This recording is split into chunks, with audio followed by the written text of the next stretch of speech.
Already read the title. You guys already know what this video will be about. So this video is, well, I'm gonna be talking about the first time I got scammed while trying to buy edibles. And I got scammed big time, like I'm not even lying. So our story starts with this guy, let's call him Firebird. And Firebird, I thought I could trust Firebird. So originally, I was going to buy some edibles from Firebird. And he's like, to me at the moment, he was like the stoner king. He would be texting me every day like, oh, I'm so high right now, dude. Like, ugh. So, I had bought 8 edibles from Firebird. And I knew nothing about edibles, and I still really don't. But Firebird was like, okay, that will be about like $35. And I was like, $35? That's kind of overpriced. So of course, I gave him his $35. And my friend Jester, like, I asked my friend Jester if they can help me pitch in the money. And they accepted. They're such a good friend. So after Jester pitches in the $35, I go to a tree. Now, I have a tree in my neighborhood, so there's this, like, stump in the tree, and I hide the money in the tree.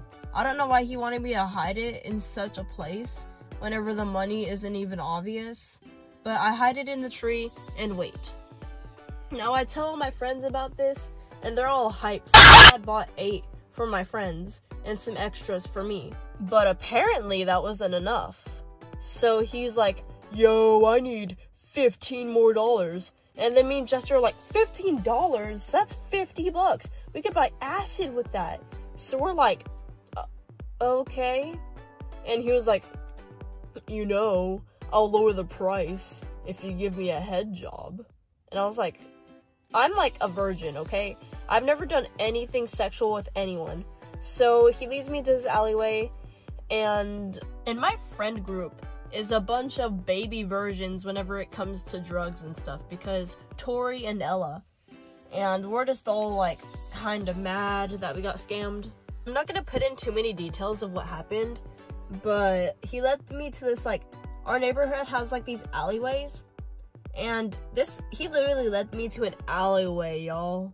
Like, I didn't even want to. I felt like as if I was being forced, and I most likely was. And on top of that, I gave him the money still. So I gave him both a head job and the money. So I text him, I'm like, hey, what happened? And he's like, oh, my friend won't accept all these quarters. Because I had given him quarters for the money. I gave him like $15 in quarters.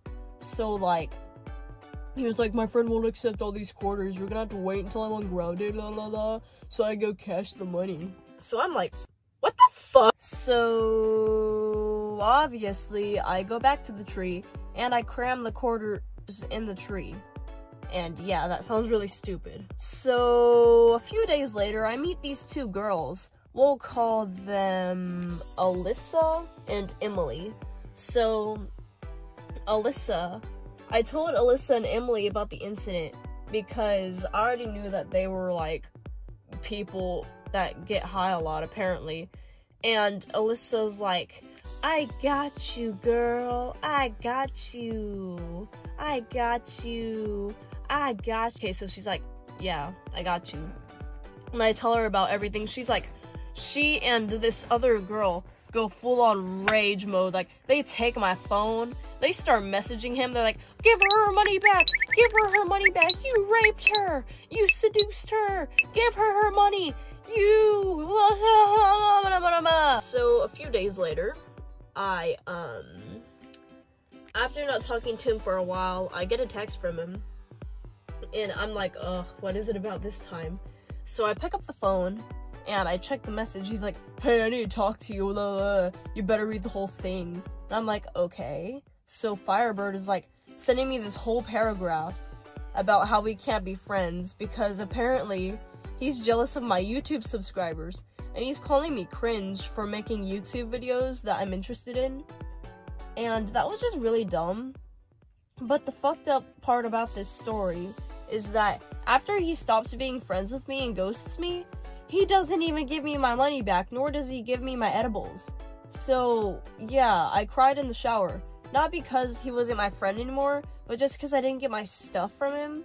And honestly, I did know Firebird since I was young. Like, I was a little filly whenever I first met Firebird, so I thought I could trust him.